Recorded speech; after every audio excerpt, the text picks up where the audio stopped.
Army chief general Asim Munir से कायम मकाम अफगान वजीर खारजा की मुलाकात। Army chief general Asim Munir से अफगानिस्तान के कायम मकाम वजीर खारजा अमीर खान मुत्तकी ने मुलाकात की।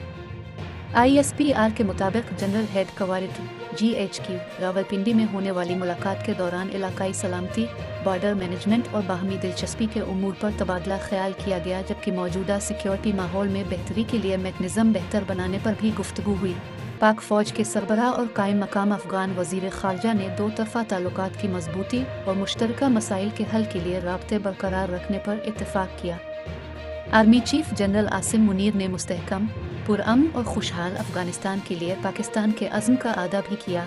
इनका कहना था कि दहशतगर्दी और इंतहा पसंदी के मुश्तरका चैलेंजेस से निपटने के लिए ताउन बढ़ाना ज़रूरी है। कायम मकाम अफगान वज़ीर ख़ारजा अमीर खान मुत्तकी ने कहा कि इलाकाई इस्तेहकाम और खुशहाली के फ़रोग़ के लिए पाकिस्तान के साथ मिलकर काम करना चाहते हैं। अफगानिस्तान में अमन और तरक्की में पाकिस्तान की सहूलतकारी को तस्लीम करते हैं।